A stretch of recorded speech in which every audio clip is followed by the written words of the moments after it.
Good afternoon, everyone, and welcome to day 2 in what has been and will continue to be a really interesting, educational, uplifting series, the Douglas Research and Debate Days, which allows us the opportunity to hear from many of our students across the Apache system and some of the research that they have been involved in.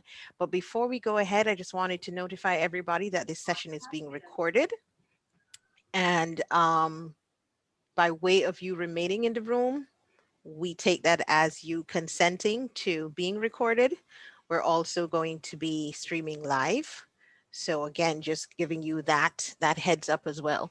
So I want to extend a welcome. My name is Dr. Carolyn Reed Brown. I am the Frederick Douglass Institute Director from Bloomsburg University. And it is my pleasure to serve as the panel host for this session. I wanted to share something in the chat. We wanted to include, have you participate in sharing in our social media. So just give me a quick second here and let me copy and paste this in here. We're on Twitter. We are on Facebook. We are also on, okay, I'm going to need my tech person to help me here. I may have to, oh, I figured it out. I lost my chat for a second. Here we go. And just making sure that everybody has access. Is that the correct thing that I put there?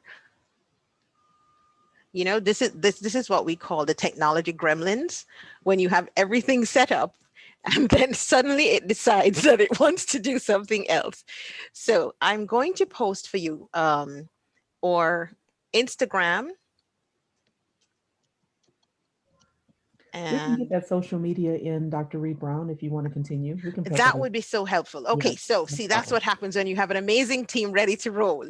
So we're going to be sharing with you the different ways that we will be connecting. We're connecting on Facebook, we're connecting on Twitter, and we're connecting on Padlet, we're connecting on Instagram, and they'll be sharing some of that with you. But before we go ahead, I just wanted to touch on something that I know that all of us are very present to, and that is what's going on in our society right now with the issues surrounding the George Floyd trial, the additional unnecessary shootings of people of color that have been going on. And we know that it's pretty heavy and resting heavily on us all now. And I just wanted to share with you, helping you to know that we're all here for you. We're all going to be supportive of each other. We know that the verdict is coming down soon, and one way or the other, you know, God forbid there's unrest, but just as a matter of helping each other to understand and process feelings, thoughts, we'd like you to share with us on our Padlet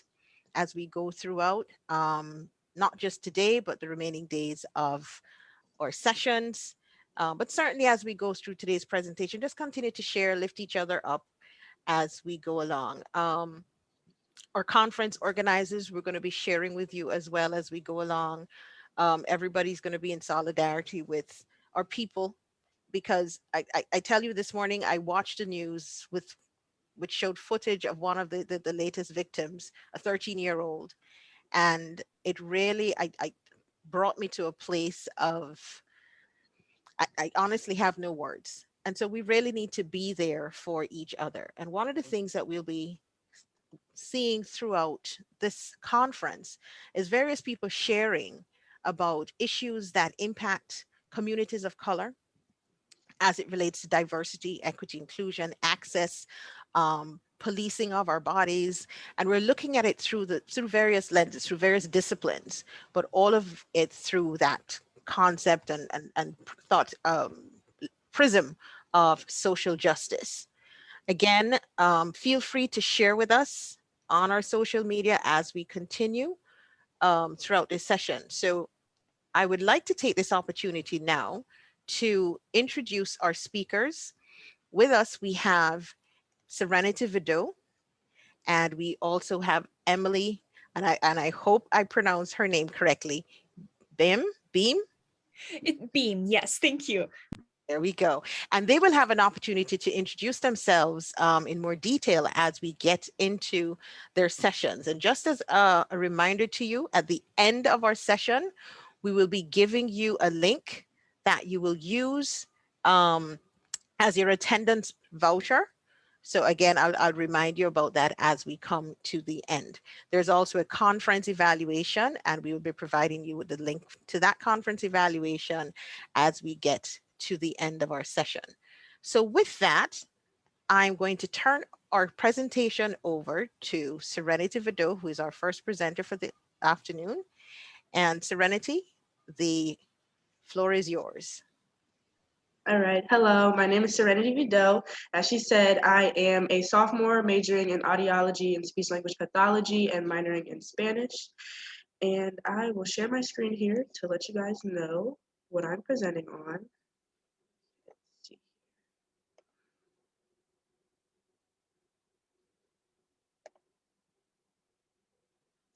It says that the host disabled participant screen sharing.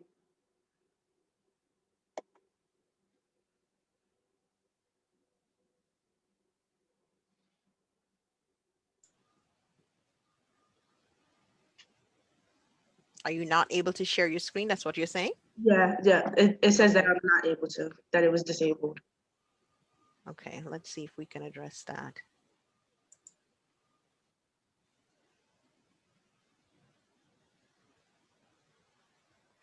Are we able to give her hosting capabilities? So that would allow her to share? We are working on that right now. Okay, I think you should be able to share now, Serenity. Okay, let me see. Oh, yep, there it goes. Okay. All right. Let's see here. Okay, can you see it? Yes. Okay, I just want to make sure this is here. And while Serenity gets ready, I just wanted to let you know if you have questions, you feel free to post in the chat as we go along. And we will also have a Q&A section at the end for anybody who wants further.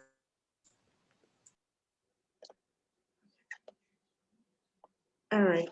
So you have to bear with me. I can't really, if I have the chat up while I'm presenting, it'll be in the way. So I'm gonna try to check it as I go along to make sure people aren't saying anything. Or if they do say something, I see it, okay? All right, so today I'll be talking to you guys about disparities in speech language pathology services in communities of color.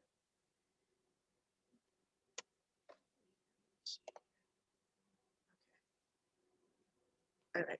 So before I get started, I did want to give you guys a little bit of background information on me as to why I chose to pursue speech language pathology as a career, as well as why it led me to this topic of trying to figure out, more information on these disparities for communities of color regarding speech services. So first is my family members. I have two immediate family members actually that have some form of speech impairment, and one of them is actually, let me move this, actually right here to the top right. His name is Edwin. He's 13, and he does have a speech impairment, and he does receive services for free through his school. And I believe he meets with his therapist about once a week, maybe twice, if that. And unfortunately, he has not really made too much progress since starting, which I think he may have started around 5 years old or 4. And that was really something that kind of stood out to me as to why he's not making too much progress. And also my second family member, she's actually a full-grown adult now. She's 19, and she actually never received services. So those were two things that kind of stood out to me growing up and made me want to look more into the field, like as far as being a speech therapist, as well as kind of seeing what changes I can make in the field when I become a speech therapist. And also my lack of exposure to the speech therapist. Growing up, as you can see here, the second picture, I went to Still High School District, and we were not really exposed to speech therapists. We didn't really see them. We never really heard of them. Even now, speaking to people that I went to school with, they still don't know what a speech therapist is and what the job entails. And that was really a concern of mine, kind of, why it made me really think of why we weren't really exposed to speech therapists and didn't really hear about the services that they offer. And also my job shadow experience. So sorry. I had the privilege of job shadowing 2 speech therapists, one in elementary and one in high school, and it was an amazing experience. But one thing that really opened my eyes was the fact that the school district was majority Black and Hispanic, yet the majority of the children in the special education classroom receiving these services were actually white. They were Caucasian. And to me, that was surprising because I would think that, you know, if it's majority Black and Hispanic, that's who would be in the special education classrooms for the most part, but it was not. And also the majority of the teachers, the professionals, the speech therapists were also white. And there was actually one person who was of color in there, and it was actually the teacher's assistant. So to me, that was really concerning. It really kind of took me back a little bit. And it kind of goes along with my college experience. As you can see the picture at the bottom here, these were some of the girls that I met when I first came here. They were amazing. I loved them. But it really opened my eyes to the lack of diversity that is not only in college and higher education, but also in my major. In a class of about 50 students, maybe 3 of us were of color, and that's all the races combined. So it was definitely a concern of mine. And let's see. Okay, so some people may not know what speech therapy is. Like I said, there's people I went to school with who have no clue what they are, and they definitely may not know the technical term for them. So the profession is called speech language pathology, and the professionals are called speech language pathologists. And what they do is assess, diagnose, and treat speech and communication disorders.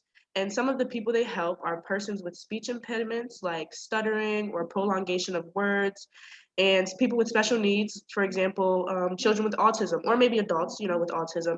And sometimes they're verbal or nonverbal. And some people think that speech therapists only help people with speaking, but they can also help people gain other forms of communication, like using devices or gestures. And so they really help children with autism and you know, other people with special needs.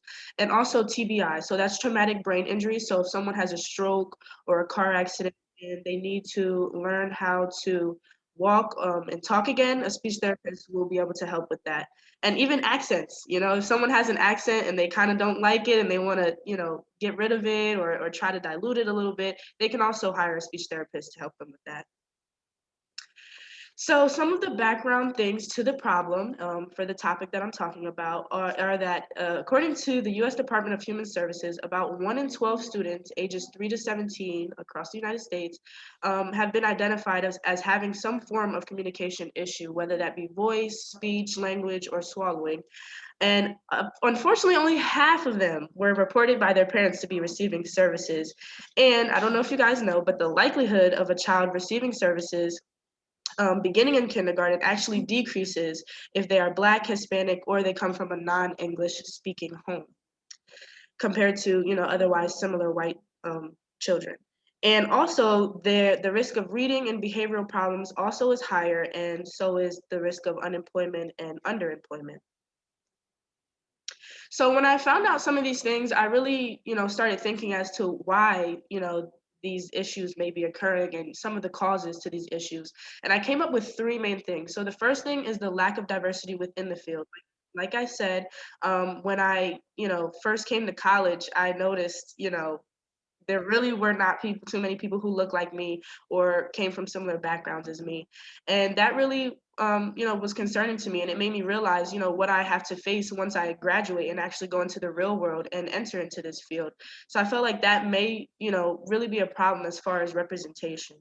And also the lack of access to services for racial ethnic minorities, whether that be funding, referrals, or, you know, just opportunities. So I kind of wanted to do more research into what the funding looks like for, you know, these specific groups and communities, and what do the referral rates look like? Are they referred for services as much as, you know, their similar white counterparts, or are they not? And also the opportunity, do they even have the opportunity to know what speech services are, to know the benefits of them, and to kind of, you know, take advantage of these services? And also the third thing is the lack of communication between the field of speech language pathology and communities with diverse racial, ethnic, cultural, and linguistic backgrounds. So I kind of wanted to look more into, you know, what these communities of color or these communities with diverse backgrounds are thinking of these services. Are they skeptical of them? Are there beliefs or core values or even religions that kind of keep them from seeking these services or taking advantage of these services? I know me being, Hispanic or Latina, there are, things that we believe in the household that kind of keep us away from, trusting in these services or thinking that it's okay to take advantage of these services. And also, I wanted to know if professionals were equipped to serve these specific communities. Are they, are they culturally aware? Are they culturally competent? And basically, are they equipped to be able to serve these communities of color? So some information I have here about these disparities are that according to ASHA, there's about 180,000 certified speech language pathologists nationally, and only about 8% of them identify as racial ethnic minorities, and only about 5% of them actually identify as being bilingual. So to kind of put that into perspective here, this chart here is from ASHA, and you can see kind of the numbers. I'm not going to read them all, but they're really low, but the highest ones, other than the white, is Black and African Americans are about 3.6%. Multiracial is about 1.4%, and as you can see here, 91.5% of SLPs identify as white. So that's extremely high, and it really blew my mind when I found this during my research. And when you look at ethnicity here, you can see that about 6.1% identify as Hispanic or Latino, and 93.9% are non-Hispanic or Latino. So that was definitely, crazy to see. And also here, the U.S. Department of Human Services reported that about 10% of Black children ages 3 to 17 have some form of communication or swallowing disorder. And that's compared to about 8% white and 7% Hispanic. You can see in the chart here on the right-hand side, you can see it's separated by race, gender, and age. So you can see that. And actually, an analysis of preschool referral rates indicated that racial ethnic minorities were less likely to be referred for services. So that's kind of, and for people who may not know, that just means, if a teacher or a professional sees that the child may be struggling with communication or speech, they would refer them to, be assessed to see if they have any issues. And let me just move this. Okay, so I wanted to talk about why representation matters. And before I do that, I just kind of wanted to throw a scenario at you guys to see what you guys think is the best option and why. So the scenario is a Hispanic child who has Spanish spoken in the home, which may cause some confusion between syntactic and morphological rules, which just means, the child may say sentences backwards or, mix up the words in their sentences, because in Spanish, some things are said, backwards. Like if you say White House, you wouldn't say White House in Spanish, you would say House White, you would say Casa Blanca. So it's kind of, the child may make mistakes like that. Or morphological is just the structure of words. So, words have different structures in different languages. So the child may, mix up words and sentences just because they are learning two languages at the same time. But you really wouldn't understand or know that unless, you kind of have some background knowledge on that. But the child actually has to be assessed by an SLP. So there's one SLP who only speaks English and they only really know American culture. Now we know there isn't actually only like an American culture, but we do know what sort of comes with, growing up in America and really only knowing America, basically. And there's also another SLP who came from a similar culture, not exactly the same, but a similar culture as the child, and also had Spanish spoken in the home while growing up. So which SLP do you guys believe may be, a better choice to address the needs of this child, and why? Does anybody want to give their opinion? This is your chance to talk, or if you want to put it in the chat, we want you to engage. And if you say the one who came from a similar culture, do you want to give, your opinion as to why?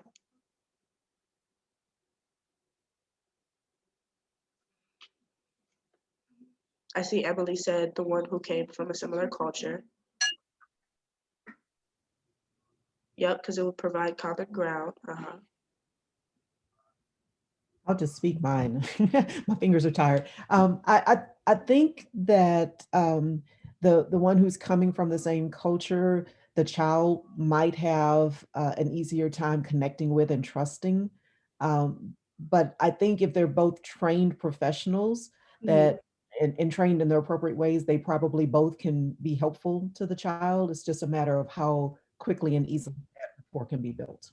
Yep. Yeah, they are both trained professionals. I mean, and if you think about it, we could also have, people have translators available and additional resources that they could use to, address the needs of the child. So it's not like, there's really one set answer, because at the end of the day, they are all trained professionals, and they do all, know what they are doing as far as trying to, serve the child. But it definitely helps build rapport between the client and the clinician, and it definitely does give them some background information, and they already have background knowledge on the child, and it kind of can give them um, it can make their job easier, basically. Okay. All right, so some cultural considerations here. Oh, actually this one. So why representation matters. So we just want to keep in mind that representation is a matter of social justice for underrepresented communities. We want to make sure that, they are equally represented, because that can possibly, influence, their access, opportunity, and privilege for these services. And research actually shows that there is less disciplinary issues when the teacher looks like the student. So maybe an increase in SLPs of color could have a positive effect on the likelihood of minority students being referred or treated for speech and communication disorders. And maybe even having SLPs who speak multiple languages or have a more diverse background that is, similar to their clientele. And it can also add, overall, competence to, the workforce. And also cultural considerations. So we want to keep in mind that cultures are different, and they can really affect, their ability or their willingness to want to seek and, actually take advantage of these services. So some of the things are the fact that, some people in different cultures may not be as accepting of disabilities. They may not want to accept the fact that their child has a disability or needs help for their disability. And some communities, lack trust in the government or the services. They may not think that these services or the government have their best interests at heart. And that may kind of, steer them away from wanting to seek services, let alone free services through their school, or, other services as well. And also, they may not understand the significance of this service or its benefits. So, they may not know what speech therapy is. They may not know the benefits of it and how later on down the road it could really help their child, not only in their speech and communication, but as well as, their school, their academics. And also, multiple languages could be spoken in the home, and this could affect the process of language acquisition, which may also lead to misdiagnosing. Like I said, not all speech therapists, speak different languages or come from different backgrounds. So it may, kind of hinder their ability to properly diagnose the child, given, the difference in language and culture and different practices that, the parents at home may use to, raise their child. So some implications. So we want to keep in mind that cultural awareness is different than cultural competence. Cultural awareness is being aware that there are different cultures and that they are different from ours, and that it's okay. But cultural competence is actually putting that knowledge to practice and actually knowing how to, interact with these different communities of color and these people from different backgrounds, and actually being able to incorporate that in our assessments and diagnoses and treatments with the children. We want to make sure that we incorporate not only our culture but their culture, and kind of embrace the two at the same time, and really be able to, put our experience to work with that. And children of color need to be assessed, diagnosed, and treated with regard for their cultural and linguistic differences. We need to provide different assessments or treatment options that kind of go off of what their religion or their culture or their language is, just to make sure that we are doing all that we can to actually provide the best service that we can. And the best way to gain cultural competence is through personal experience. And that's why representation really matters, that we really make sure we represent these different communities with the professionals that we have. So some systemic considerations is that there's actually controversial research that led to the belief of overrepresentation of racial ethnic minorities in special education, including speech impairments.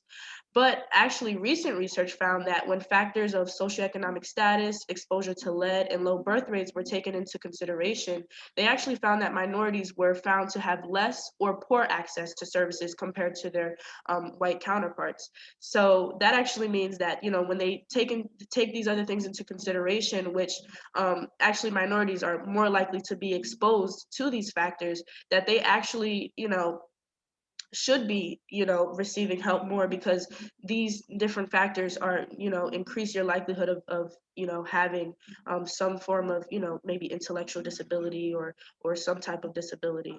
And policies were actually made to reduce overrepresentation because of the earlier findings, and they would monitor compliance, and if disproportionate representation was observed in the schools, they would reallocate the funding, which means they would give less funding to the special education programs.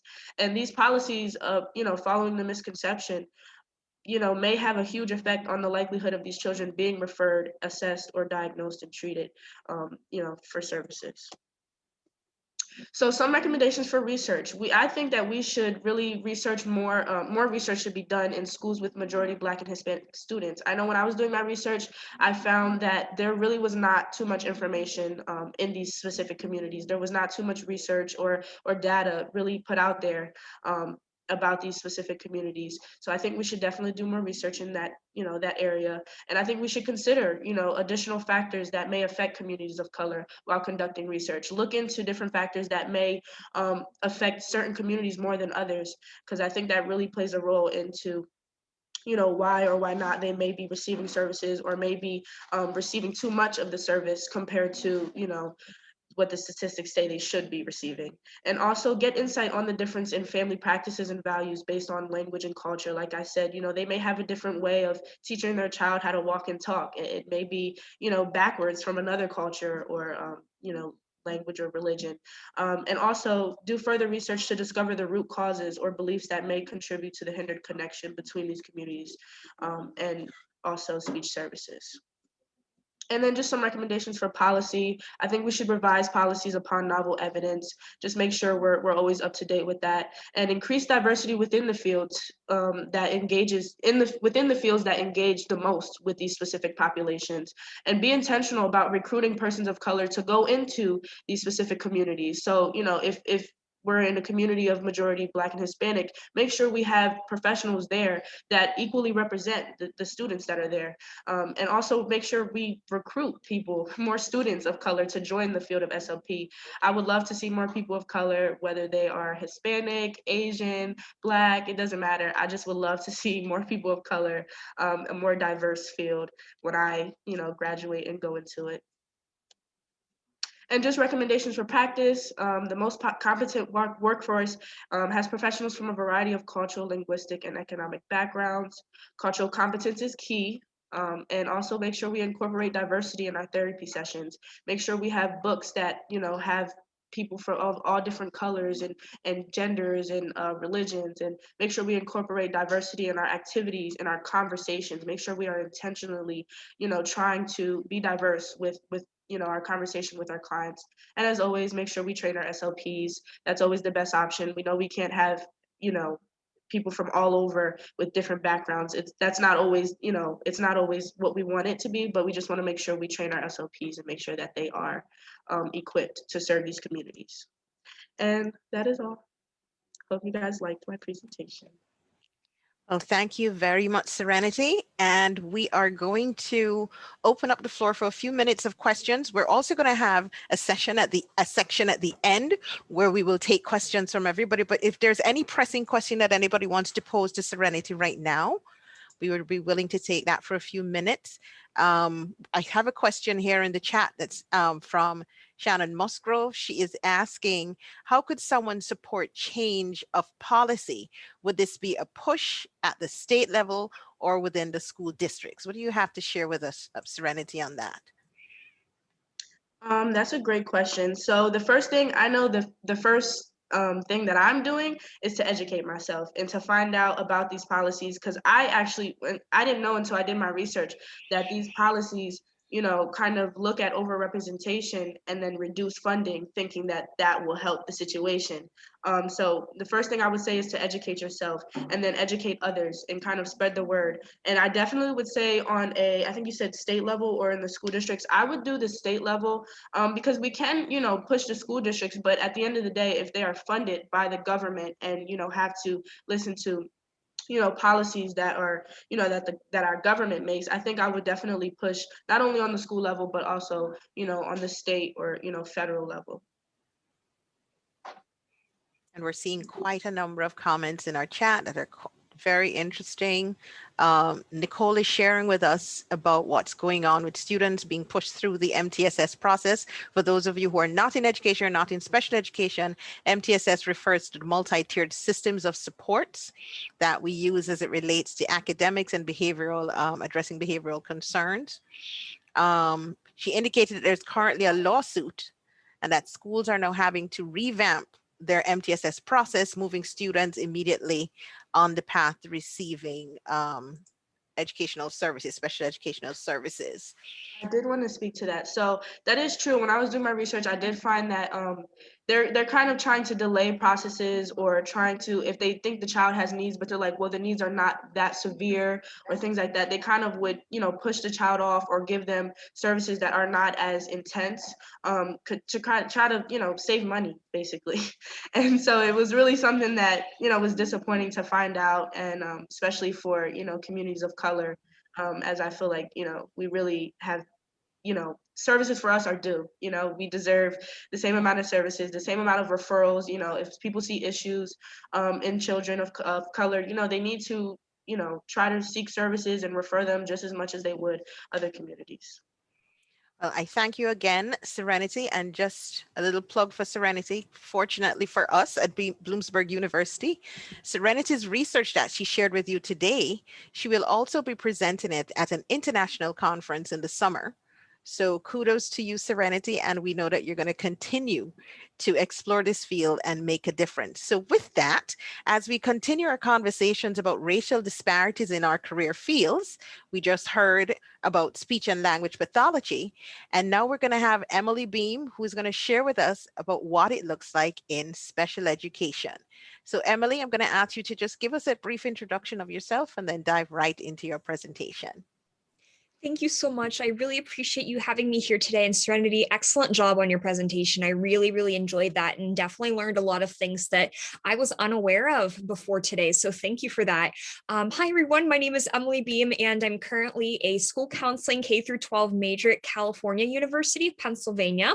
I'll be graduating in December with my degree, and I currently run my own teaching and tutoring business right now, all online, as well as doing a graduate assistantship at my college. My undergraduate degree is also in early childhood education. So even though I'm kind of veering more towards the mental health side of things, I do still teach, and that was my original background. So the presentation I'm going to show you today is actually one that I presented in one of my classes a few weeks ago, called Cross-Cultural Counseling.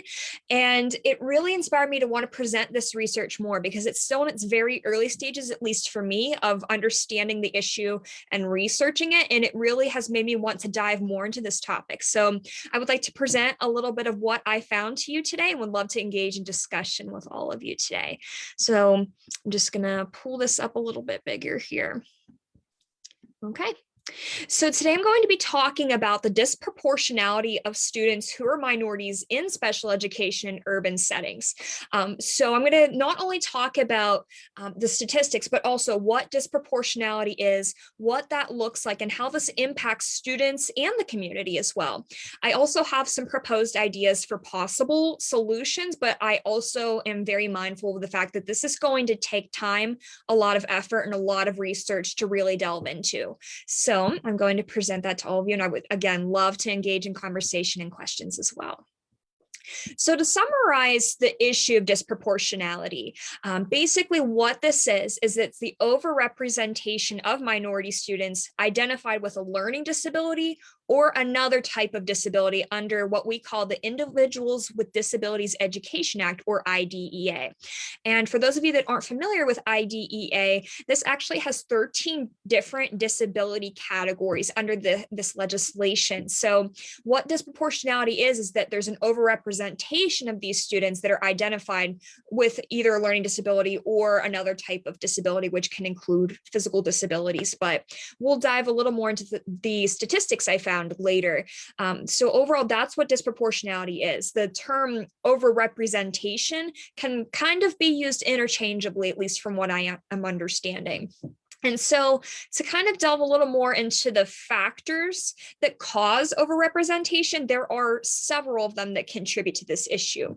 One of them is test bias. So that can look like a few different things, like maybe the person that's administering the test has some sort of bias, or the test itself is biased towards the student or the group of students that might be taking this exam. Poverty is also another factor that can cause overrepresentation for a multitude of reasons, which honestly could have its own presentation in itself, depending on how the poverty affects the student, their family, the community in which they live.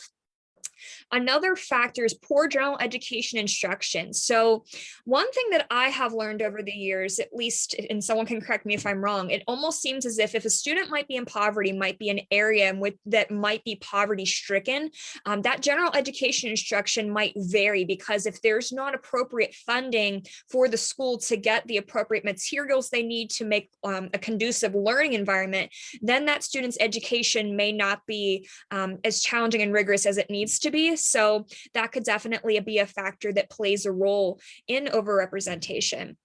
And one of the biggest things that I focused on when I was looking at this topic is the insufficient professional development for working with diverse students. So what that means is if there's not appropriate training for the people that are working with these students, whether they're teachers, special education teachers, reading specialists, then there's going to be misplacement of these students into the wrong settings that they need to be in. So overall, all of these things kind of fit into the puzzle of what is causing overrepresentation. So it's not just one specific issue, but an entire multitude of issues. So that's what makes this even trickier. It's like each one really has to be tackled with its own solutions. So we'll talk about that in a moment, but just wanted to dive into what disproportionality is. And now what I want to talk to you about is what disproportionality can do to the students. So according to the research that I found, disproportionality can cause a multitude of things. One of the biggest things that kind of actually ties into a few of these other points is that this prevents students from reaching their potential. So the way I see it, when we think of a student not reaching their potential, this can cause a lot of problems down the line. So if a student, for example, is not appropriately challenged at their current level of performance, then if that continues to follow them throughout their schooling, then they may not reach their potential outside of school as well. So those lack of challenges could cause a lack of performance in the work field or any post-secondary education they want to pursue. And this contributes to the fact that we need productive citizens in our society. So if students are not being appropriately challenged, this is going to follow them and become a ripple effect. And then that in turn affects our society if we have a large group of people being overrepresented and not challenged to their ability and not met where they are so that they can succeed and be productive citizens. So really, this is not just an issue about students in schools. This is an everybody hands-on deck issue, because if we appropriately train employees and fund our schools and give students the challenges they need at their learning level, then that is going to cause a ripple effect to where we have a more productive and successful society. So if we don't tackle this at the beginning, it does become a problem, is basically what I'm trying to say. This also stokes negative stereotypes regarding minorities.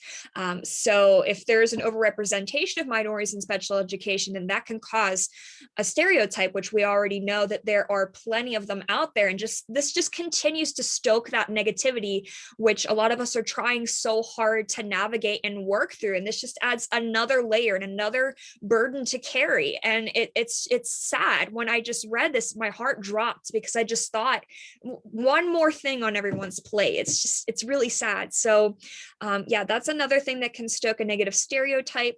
And this lowers expectations for teachers, parents, and students. So this kind of ties back in with preventing students from reaching their potential, because expectations for how they're to perform could be lowered, which again is not going to challenge them appropriately and meet them where they're at. So again, just thinking of that ripple effect as that follows them through their life, that is definitely something that can happen. And this also results in racial profiling, which is going to cause a disadvantage for minorities, not only throughout the year, but again, that those things follow them. And again, I am white. I do not know the first thing about that type of struggle because I don't live it every day, but I'm at least trying to listen to people and educate myself. And again, just don't need one more thing. This is just one more issue that is part of this major puzzle that we have to delve into. So again, this can result in that racial profiling, which goes with stoking the negative stereotypes.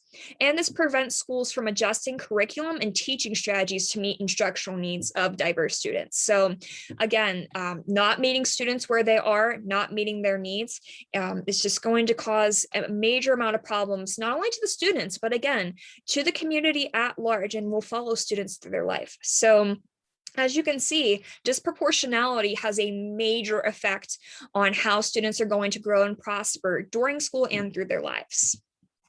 Now, these statistics here that I found were absolutely alarming to me. These are the statistics of students and their different nationalities and how they're placed into these disability categories. And as you can see, Hispanic and Black students, as opposed to white students, the numbers are absolutely astronomical and disproportionate, just from this California public school setting alone. And what was even more shocking to me is that I could not find any national data.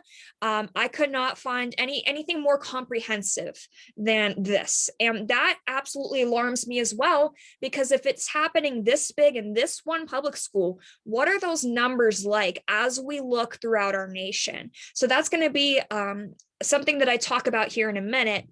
But I just wanted to show this chart because it truly just honestly made me sick to see. And the disproportionality is very clear, even in just this one school setting in the state of California. And my inability to find national statistics made me have a lot more questions as well. So I just felt that seeing this chart alone motivated in me that we need to do something about this and gather more data so we can better find out the solution, or should I say solutions, plural, since there are so many pieces to this puzzle. So to kind of talk a little bit more about the issue, as I analyzed it more, my first thought was we need more research. We need more localized research. Then we need to compile that into statewide data, and finally compile it into national data, because those types of things are done for standardized tests and such. Why don't we have access to this kind of data? Because it's seeing that disproportionality means there is a major, major, major problem in front of us. And if we take a closer look at that, and again, interpret and analyze it to figure out solutions, then we can hopefully balance things out more and place students where they're supposed to be and meet them where they're actually at. I also thought about the fact that more focus needs to be put on resources that are going to stop disproportionality, or should I say decrease it, because I understand that these things do take time. As much as I would love to just fix it immediately, I understand that there are multiple things we need to address. So with that being said, the first resource that I immediately thought of was funding, not just for the schools, but for employee training, assessment, access, and implementation, accommodations for students, other educational resources and materials. Just having that adequate funding, I know does not solve everything, but at least could really help out so that students are getting what they need. I also believe that appropriate and extensive training for all stakeholders is important. So not just teachers, but any other stakeholders in that student's life, in the school and outside of the school. Training needs to be done so that awareness is brought and that resources are given appropriately. I also feel that awareness and focus on the issue needs to happen, especially in the area of gathering these statistics to back up any claims that are made. So people need to be made aware of how big of an issue this is, not sugarcoating anything, so that way appropriate solutions are found. And I do think some awareness at the student level would also be beneficial to help do what we can to tackle these stereotypes that are being stoked in this area as well. So to kind of start to wrap up and reflect on my findings, specifically in the counseling field, we really need to be aware of this issue, especially as school counselors, because as school counselors, we serve as advocates for our students in all areas, and not only our students, but also families in the community and teachers. So we need to continue to be advocates by looking at this data and sitting down with stakeholders and decision makers and saying, what can we do to help make this better, to do something to make a change, even at just our little school, but again, bridging bigger than that. We can also help to bridge the gap by educating ourselves more on these issues. So I realize I have a lot of work to do, and this presentation is just the beginning, at least for me personally, because I understand that there's got to be more out there that I can dig into. So I definitely am open to any resources or any trainings that I can do myself so that way I can best serve my students and also educate others and make them aware. And one of the last things that I also thought was that we need to continue to ask questions and constantly be wondering if there's more information and more data we can look at, more solutions. So asking those questions starts an important conversation that we all need to have about this issue. And finally, advocating for change. I firmly believe that we as school counselors need to be very involved in the change that we need to see, not only in disproportionality, but also in all areas of life, especially advocating for minorities. And in light of these recent events, and again, they've been happening long before, I realize, but especially with these recent events, now that I'm older and understand things more, I just feel like I need to do something and I need to educate myself. And I think that all stakeholders in students' lives need to do the same thing, to model a positive role model to them and to show them that somebody cares, is going to help be part of the change for them. So with that being said, that's the end of my presentation. Those are my references, and I'm happy to engage in any conversation or answer any questions. And thank you so much for being here. Wonderful. Thank you so much for that, Emily. And I can tell you, as an teacher educator in the field of special education, I am quite happy to have someone like you fighting the fight on the front lines, making sure that our population's interests are being taken into account. Thank you again for that. With that, let's open the floor for questions. I'm sure everyone has lots of questions. You may have heard things that you've never heard of before, or maybe things that you already knew but want to expand on. So let's open the floor for anybody to share their questions, comments, experiences. I'm going to hop in. Hi, thank you both for those wonderful conversation starters and the research that you're doing. What really was striking to me is that we have two sides of the same coin. So Serenity, you were talking about not having enough resources and not having enough referrals. And then Emily, your presentation is about overrepresentation of people of color in special education. I realize they're two different fields, but I guess I'm finding myself wondering if we aren't also kind of running into people blending the two so that any kind of service in this area is seen as part of this problem. So Serenity, I actually had sort of talked about this earlier, or at least had a question about it earlier, about the lack of representation of young people of color receiving these services. And I'm wondering whether all of it kind of gets wrapped up in special education, and special education is something that people of color are overrepresented in, so we need to stop referring them. And so Emily, I was also kind of thinking about, are you seeing, or has your research suggested that there's any misunderstanding about what special education is? I mean, are there some things that in fact we want young people referred to that they're not getting access to because it's not part of special education, but people don't necessarily know that? So sort of toss that out there. Could I just say in there? So I think I did notice that, before today's presentation for today's session, I did realize that her, her topic was almost the opposite of mine, what I was saying. And I think what I really found is that people of color are more exposed, they're more exposed to factors that can, cause them to have issues. For example, like, I don't want to say like I gave examples like socioeconomic status, exposures to things that may cause like lead and low birth rates and things like that. And I feel like they also don't have the same amount of resources, that, let me try to give an example. So like I know in my class for speech therapy, I know I was learning about language acquisition and how, children of a lower socioeconomic status are exposed to a more narrow vocabulary. They're not exposed to a wide vocabulary as a child who goes maybe to a daycare that costs more, and they do more to teach the child and make sure they're more prepared for school and to kind of prepare them. And, so language acquisition and other things like that, they don't have the same amount of resources if they're exposed to certain things or come from a lower socioeconomic status. So I feel like that kind of affects, children of color when they don't have the same resources growing up, or they don't have the same access to things that can help them grow and learn and be able to become successful adults when they, get older.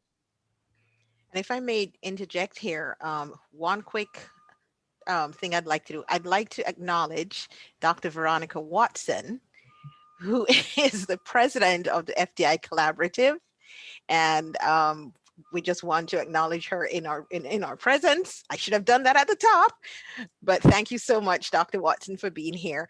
And one of the things I really appreciate about what we're doing here in these research days is the exchange of knowledge. And as a special educator and as somebody who teaches in this field, I want to just share with you that there's not exactly it's not diametrically opposed what Serenity presented and what Emily presented. What Emily presented is true. What Serenity presented is also true. The challenge is all of these students with speech and language challenges still fall under special education. Special education simply means any individual that requires specialized education or attention, services, and so on. So if you're going to be in need of a speech language pathologist, you will come under that umbrella of special education. The challenge is access and resources. And even though we do have that overrepresentation of students of minorities in special education, a lot of it is really misdiagnosis and lack of access to the requisite resources. So you will have, as Serenity said, more white students receiving the service of speech and language because more often than not, these services are provided by private entities and not necessarily easily accessible in our public schools. And if they're accessible in the public schools, you probably have one speech language pathologist to an entire school district. And who is going to suffer? It's the communities of color. Right? And so we're seeing the convergence of both things right here today. And I was so excited as I listened to all of it, because I'm like, here's an opportunity for us to get to understand what's really going on. So there's students with a speech challenge may be diagnosed or may be classified as having an intellectual disability because of their lack of communication. And so they have difficulty actually doing well on assessments. And so the assessment puts them as somebody with an intellectual disability, whereas in fact, they really have a communication disorder. So these are just some of the challenges that we have. So let me just hand it back over to Emily and Serenity to continue. What do you have to say?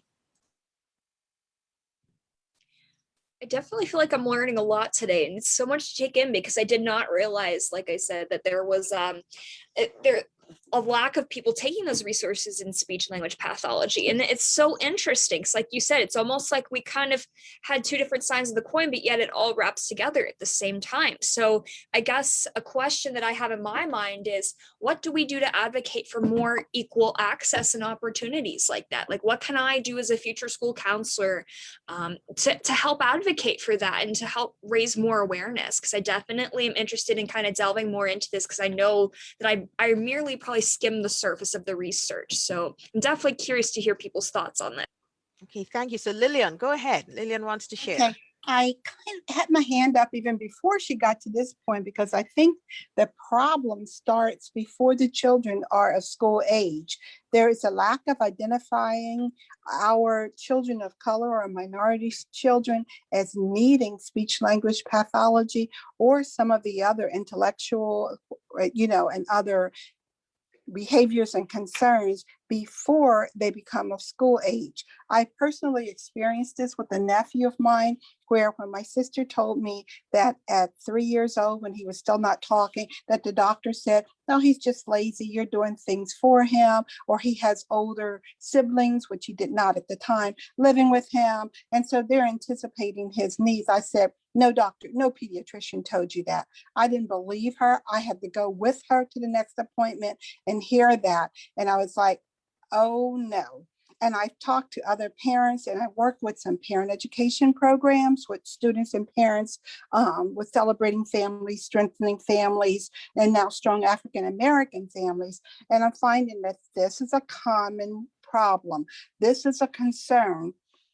Our medical professionals, our pediatricians, and doctors who service our babies, they don't have very high expectations. They may look at how the parents are speaking, and they may not talk or take time with the babies or the children to say, there's something going on here. There's something not right. And to refer them very young for some services, for some interventions before they even get to school. By the time they get to school, they're already behind the population who can afford those private services, private therapy.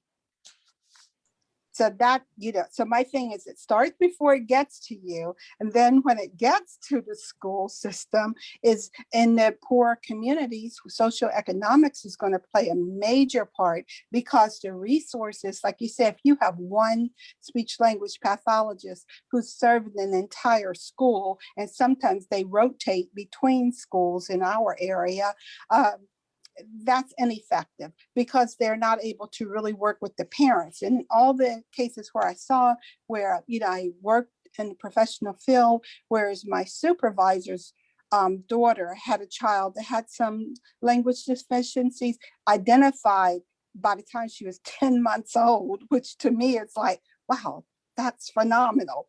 And already they were starting to do things, working with the parent to do things at home with that child, with swallowing, with it blowing the bubbles, other things, because they knew there was going to be a concern.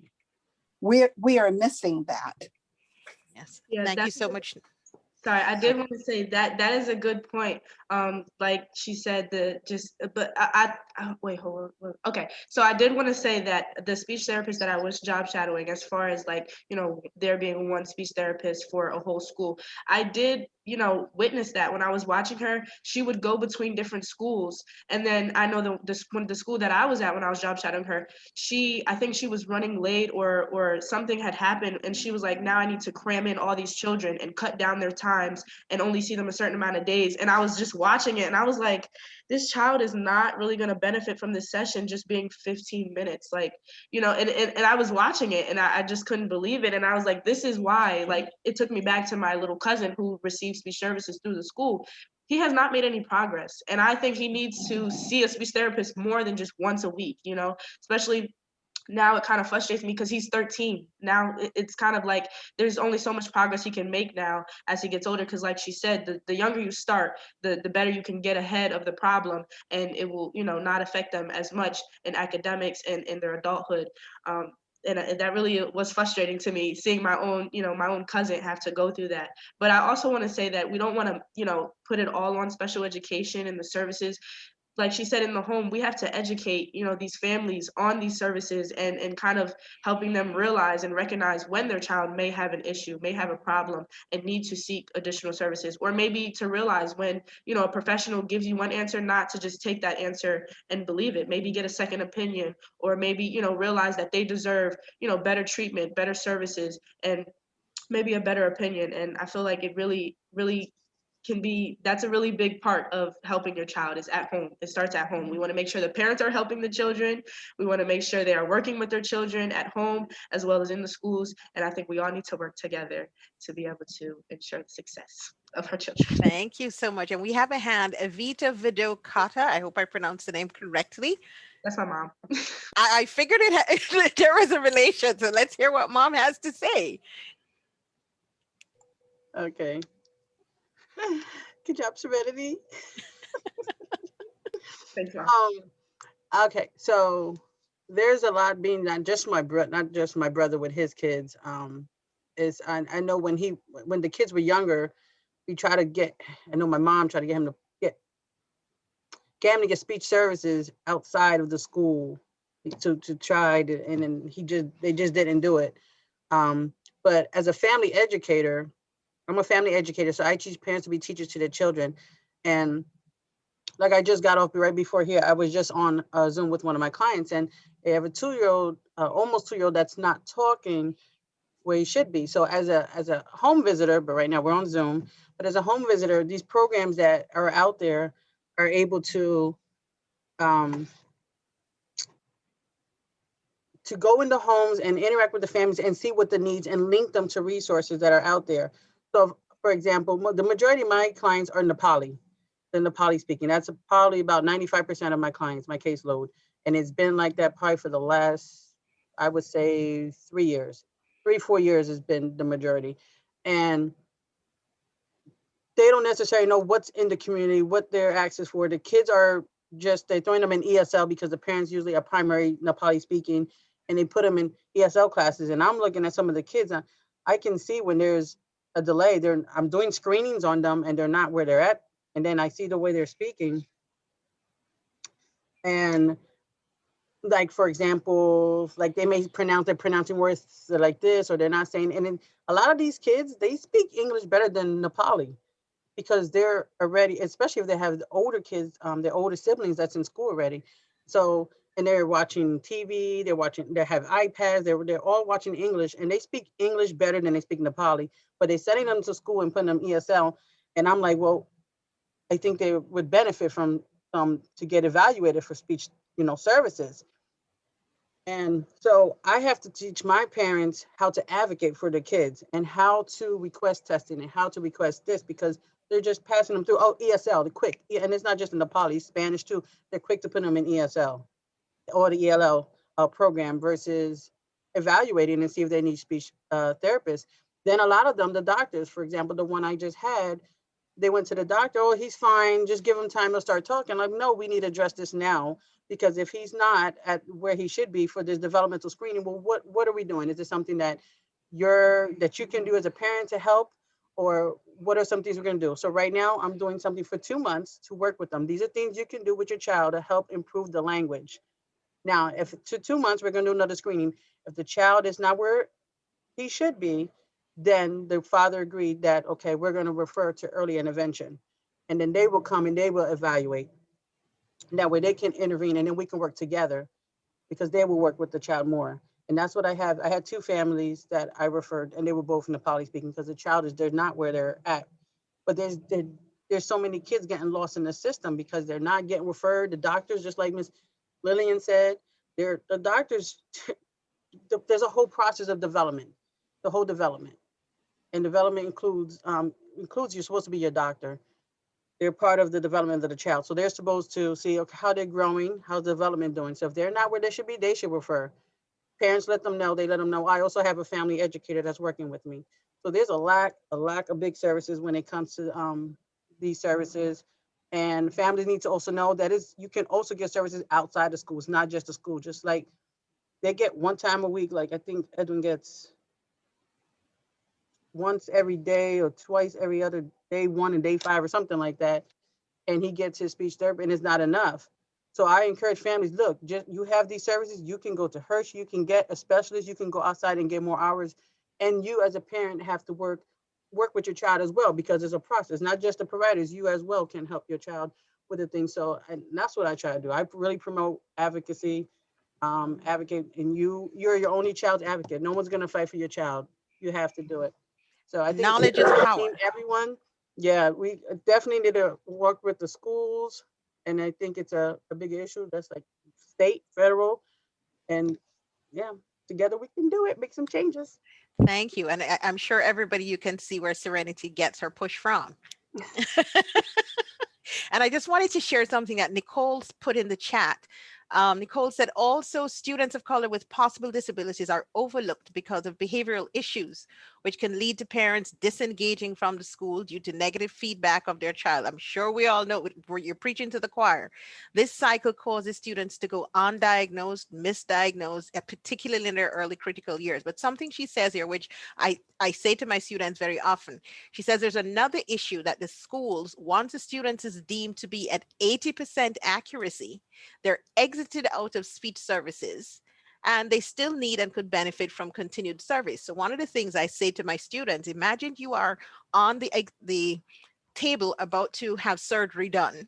And the surgeon says to you, you know, I only remember 80% of this procedure. Let's move ahead. Are you going to lie there on that table and let that surgeon do work on you when they're telling you, oh, I don't know it all? So why is it okay for us to make to have our students only at 60% accuracy, 70%, 80%, and ignore what's left? Right? And so we need to ensure that the supports that they need to have are in place. And as we get to the winding down part of our session, I think that, yes, we have a few more minutes, and we also have to do our end of session evaluation. Does anybody have any final questions for Serenity or for Emily? Or Emily or Serenity, do you have anything you'd like to share with the attendees before we wrap up? I don't have anything else specific to share, but I just want to thank you all again so much for having me here. And I did post on the Padlet that if anyone wants to collaborate a little more on the issue I presented or anything else, I would be happy to help and to research some more. So thank you all again so much for this today. And this was super enlightening. I can't wait to see the other sessions as well. Yes, thank you so much for that. Anybody Dr. else? Dr. Reed Brown, I would like to make one final comment.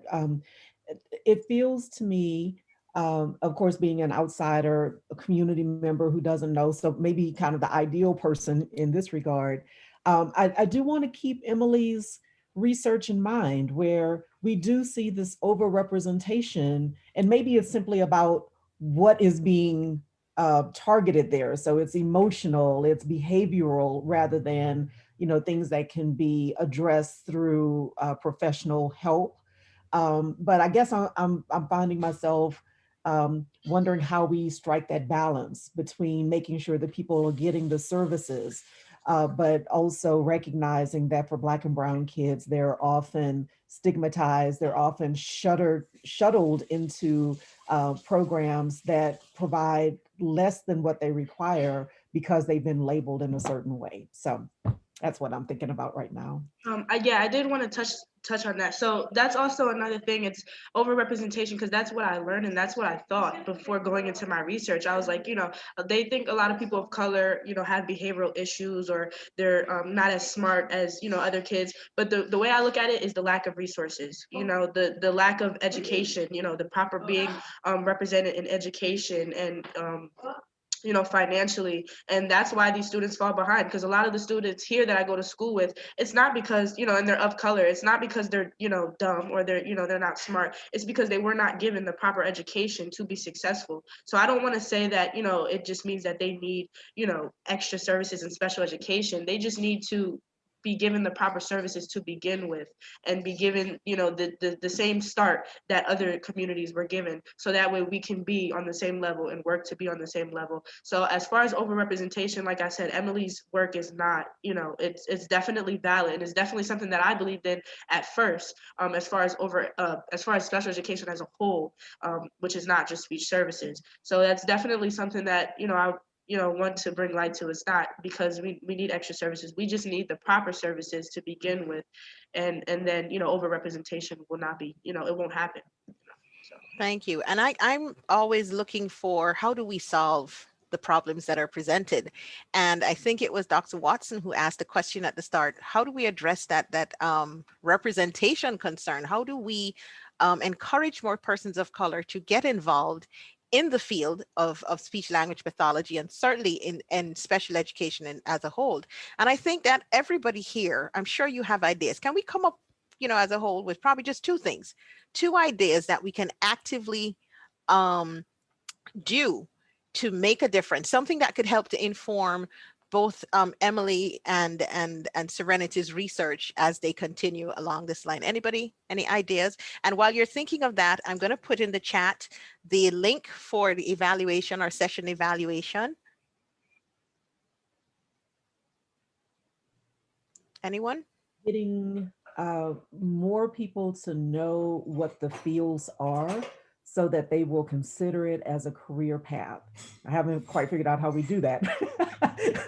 but if you're not seeing it and you're not accessing it, then you don't perhaps know that it's something that you could do or even want to do. So how do we get more people to know so that more people would pursue it?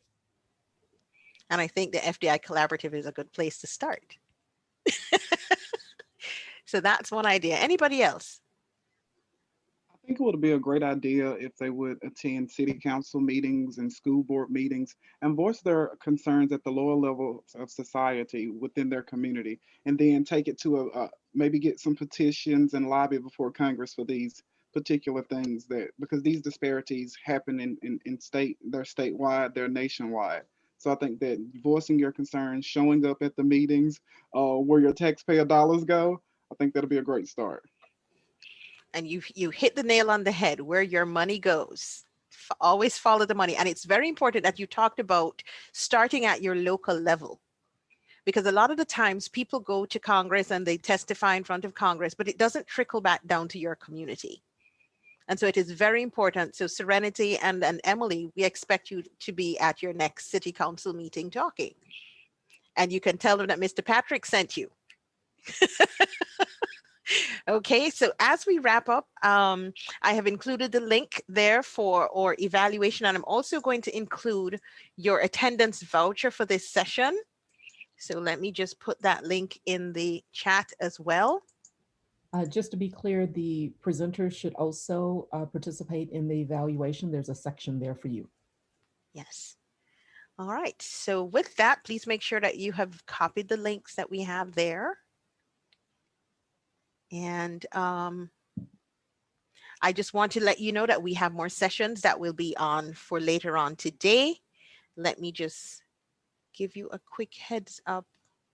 Right, and the topics that they will be discussing, we're going to be talking about marketing tactics used, okay, I just listed, by Pennsylvanian suffragists. That's quite an interesting topic, quite a shift from what we talked about today, but that's the beauty of what we do here at FDI and the FDI Collaborative. Or areas of interest and areas of foci are so diverse. We'll also be talking about what does defund the police mean. And there's so many people who, the minute they hear that, everybody, they back up. They're like, we need the police, and assume that what it's talking about is strip all the money from the police, get rid of the police, and then let anarchy reign. That's what some people are thinking. But I'm sure we're going to have an intellectual conversation about what it truly means and what are the benefits of it. And maybe even having a conversation about the use of the term, the efficacy of that term in terms of the message that is trying to be conveyed. And we'll also be having a qualitative inquiry into the Philander Castile incident. And I'm sure that I don't need to tell you all, everybody knows exactly what we're talking about there. So if you're able to join, I encourage you to come on for the session later on, and we continue on next week as well. So if there's nothing further, I don't know if Dr. Watson wants to give us some closing words, some parting words. I will say thank you once again to our presenters, and I really appreciate you all being here and participating in the conversation, which I thought was really grand. I love these times together. And so as today, I've been struggling a little bit because of everything that's going on in the world. Yes. These kinds of conversations give me hope. So thank you for that. Yes. Okay. Thank you, everybody, and have a wonderful afternoon. Bye.